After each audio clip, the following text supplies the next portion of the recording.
Master Rampal Singh ji की कहानी भी बहुत दुखनायक थी। साउंड में 4 भाण भाई थे और बड़ी बड़ी मेरी दादी थी कमला दी। तीनों उनसे छोटे थे। घटना ऐसी घटी कि माता पिता दोनों ही बालकपन में ही चल बसे। अब 2 भाई तो कुछ ठीक ठाक थे, साउंड के सरदार बैठे हैं, इन्होंने भी कुछ देखा है, जानते भी उनके बारे में मेरे से ज़्यादा। लेकिन परिस्थिति अनुकूल नहीं रही। दोनों भाई थे, उन्होंने भी, क्योंकि वो भी अनाथ हो गए, बहन ब्याही गई थी, तो रामपाल जी तो बहुत छोटे नादान बच्चे ही थे, तो उनको लेकर के हमारी दादी जी लेकर के यहाँ आ गई। तो उनका बचपन जैसा भी था हमारी दादी जी ने पालन पोषण किया उनका, और होनहार भी थे वो, कि वो पढ़ाया लिखाया दादाजी ने। आर्य समाज की संगत उनकी थी, आर्य समाज में आते थे जाते थे, और वो संस्कार उनको अच्छे संस्कार उन्होंने दिए। उधर हमारी दादी जी ने 11 संतान थी हमारे दादाजी के, तो 12वां पुत्र ही मान करके मेरी दादी ने उनका पालन पोषण किया, और पढ़ाया लिखाया योग्यता पूर्ण उन्होंने अपनी मेहनत से पढ़ाई की, और पढ़ाई करके जेबीटी करवाई। जेबीटी करा के वो यहीं अध्यापक लागे। समाव डाना तो वो के जाना था, लेकिन उनका यौवन भी, जवानी भी, बुढ़ापा भी लुहारू से संबंध उनका विशेष रहा। तो उनके साथ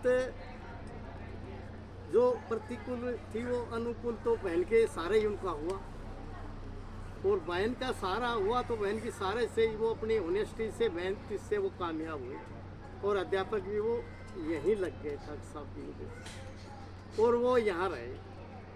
अब वो उनकी मानता आगे बता रहा हूँ कि वो एक बहन का और बहनई का उन्होंने बहुत एहसान मान लिया अपनी जिंदगी का। अगर तेरी माता पिता तो बहन बनोई है, और कौन है इस दुनिया में। भाई आते थे बेचारे, संभालते थे, आते मिल जाते थे, लेकिन सहयोग बहन का और बहनोई का था। तो आगे चल करके उनकी जो परिस्थिति थी, उन्होंने देखा भी इस घर से तनान जल खा करके मैं इतना योग्य बना, तो उन्होंने भी अपना दायित्व पूर्ण रूप से निभाया। हमारे पिताजी यार 5 भाई थे, लेकिन वो छठा भाई होकर के मतलब निभाया। अगर मैंने ठाकुर साहब और मेरी बहन ने जो कुर्बानी दी है, उसका मैं बदला कैसे चुकाऊं, ये उनके दिमाग में रहती थी। और इतनी ईमानदारी से, ऑनेस्टी से, धानी ढोला भी गए, आजमपुर कप्तान साहब बैठे, इनके भी गए, धानी टोला भी, जहाँ भी गए तो मास्टर जी की ठाकुर साहब के पास कोई शिकायत आई नहीं किसी प्रकार की। एक अच्छे आर्य समाजी की जो परिभाषा है वो मास्टर जी के अंदर कूट कूट के भरी हुई थी, और उनकी चादर पर कोई दाग आज तक लगाने वाला नहीं हुआ, कि उन्होंने मौका ही नहीं दिया किसी को। फिर उनकी परिस्थिति क्या, घर को देखा उन्होंने, तो मैंने तो देखा ना, छोटे थे, ईश्वर सिंह हम खेलते थे, आते थे। विजय सिंह का जन्म तो बहुत बाद में है, तो माता जी, हमारी दादी जी छोड़ गई 2 महीने का, कि बच्चा क्या जानेगा। तो और भी परिस्थिति नाजुक होगी हमारे घर की, अब घर को कौन संभाले। लेकिन मास्टर जी ने क्या कहा कि भी मास्टर जी, हमारे दादाजी तो एक पैर जेल में रहता था, एक रेल में रहता था, क्यों फ्रीडम फाइटर थे। उन्होंने विद्रोह में भाग लिया, कांग्रेसी में लिया, जो आंदोलन हुए उतने में लिया। तो घर की परिस्थिति तो, मेरी 6 बुआ थी, 5 हमारे बाप और भाई बहन थे। लेकिन मास्टर जी ने मास्टर करके छुट्टी होने के बाद में हमारे 10-10, 15-15 पशु होते थे, 5-5 ऊँट होते थे, बाखड़ी पाड़ते, घास पाड़ते, मैंने देखा हाथ से नहीं घास पाड़ते थे और दूध काटते थे, दूध का हिसाब किताब करते थे। एक पैसे का हिसाब में इतना था आज तक हम भी बहुत हैं हमारे परिवार में, लेकिन उन जैसा हिसाब और नियम संविधान किसी के पास नहीं। सादगी इतनी थी कि वो किसी को दिखा नहीं करते थे। हमने देखने वाले 2 कुर्ता पजामा सिमाते थे, साउंड वाले धर्मवीर ने तो बेरा है, 2 कुर्ते पजामे ही पूरी साल में मतलब पूरी करते थे। किसी को उसने नहीं देखा मैं मास्टर हूँ या मैं इतने पैसे लेता हूँ। और ये परिभाषा उनकी आखिर रिटायर तक भी उन्होंने किसी को दिखा नहीं। खाने पीने का कभी अगले को लोभ नहीं था। शाम की रोटी मिल गई तो आके 6 रोटी खा दी, बस इतना, न खाने का था न पीने था। लेकिन मानवता जो थी ना, वजन जो था उनका, आचरण का वजन शायद ही मेरे ख्याल में किसी को मिलेगा। मैं देखने में आया। फिर परिस्थिति, मेरी दादी अचानक गुजर गई, 53 वर्ष की उम्र थी। विजय सिंह सिर्फ 2 महीने के थे। तो अब कौन संभाले, ठाकुर साहब ने मेरा नहीं किसी चीज़ का। तो वो हमारी दादी जी का जो कर्तव्य था उन्होंने पूरा किया। 5-6 भांजी भाई इज्जत उनको मतलब पढ़ाया। ऐसी बात मैं अनपढ़ नहीं रखी। उनकी देखो कितनी बढ़िया बात थी। पढ़ना क्या था, 5 क्लास तो सारी थी, एक थी 8-7 भी थी।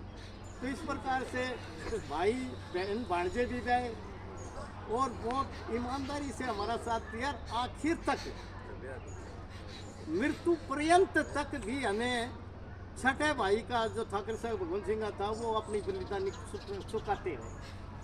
बात में छठा हिस्सा लो भाई, कोई अब ले कौन है, एडवाइजरी हमारी वही करते थे। भाई तू बरानी जाइए, तू कार्यालय जाइए, तू बसइए जाइए, वो ड्यूटी लगाते थे और वो जाते थे। हमें कोई पता नहीं था। हमारी एडवाइजरी उन्होंने अपने आजीवन तक करी। अपनी बात जो कर्तव्य जो बहन ने और बढ़ई ने जो काम किया उसको बहुत जिम्मेवारी से और ईमानदारी से उन्होंने अपनी जो थी हमें जो सहयोग दिया, तब तक भी वो हमें साथ ही लेके चल रहे थे। तो ये तो उनकी दिनचर्या थी। और सबसे बड़ा उनका आचरण को मैं कहता हूँ, क्योंकि उनकी सादगी, उनका आचरण, उनका खाना पान, और पड़ोसी में किसी से देखो कितने बच रहे, आज तक कोई उनकी इतनी भी शिकायत नहीं आई कहीं से भी। तो उनकी महानता की तो जितनी प्रशंसा की जाए उतनी अच्छी है।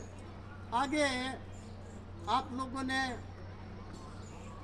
डॉक्टर साहब PhD हैं, ये सेवानिवृत्त हैं भिवानी से। इनकी मैसेज है वेस्ट कॉलेज में प्राचार्य हैं।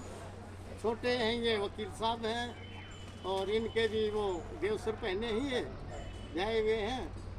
तो अब मास्टर जी की परिस्थिति है। डॉक्टर साहब तो भिवानी रहते थे, यहाँ आशा है, पप्पू चौहान है, एडवोकेट है, भी वकालत थी। चौहान साहब ये डॉक्टर साहब भिवानी रहते हैं। तो आशा ने भी, वकील साहब ने भी, और चौहान साहब तो आते जाते संभालते रहते। तो पर्यटक बहुत अच्छी सेवा कही जा सकती इन लोगों ने जो की उनकी, तो कोई उसमें भी इन्होंने टुकाई नहीं आने दी। आगे ज़्यादा मैं कह करके कहता हूँ कि आचरण के बारे में बता दिया, जो उनकी परिस्थिति थी, हमारी परिस्थिति थी। तो मेन मुद्दा था जो माँ में जो सहयोग, जो बुरी घड़ी में जो मास्टर जी ने के लिए बहन ने कुर्बानी बनाई दी, वो उन्होंने अपनी अदा पूरी ईमानदारी से की। ये साउंड वालों को भी बताना चाहता हूँ, मेरे भाईचारों को भी बताना चाहता हूँ, ये मैं बताऊँ। आगे डॉक्टर साहब से निवेदन है, वकील साहब से भी है, मैं मेरे परिवार की तरफ से भी कहता हूँ, साउंड वाला तो इनका परिवार ही है। मैं तो ये कहूँगा भाई देखो चौहान साहब सुरेंद्र जी को ये राज शासन जो आपने सौंपा आप लोगों ने, तो हम आशा करते हैं कि हम मास्टर जी से भी अच्छा ताल्लुकात रखें, समाज में बहुत अच्छी तरह तालमेल रहे, उससे अच्छी बनाएं, वो प्रतिष्ठा बनाएं। ये ताज जो समाज ने दिया है उसको सुरेंद्र सिंह संभाल के रखे, साउंड वाला की भी अच्छी रखे तालमेल। भिवानी की तेरी जिम्मेवारी है ये, आप आज से आपकी भी हम इस तरफ से हम आपकी जिम्मेवारी लगाते हैं। और कोई महानुभाव बोले तो बड़ी अच्छी बात है, उसके बाद में श्रद्धांजलि होगी। और आगे नेताजी हैं विजय सिंह जी, ये बोल रहे हैं या और भी कोई दो अपने विचार रखें।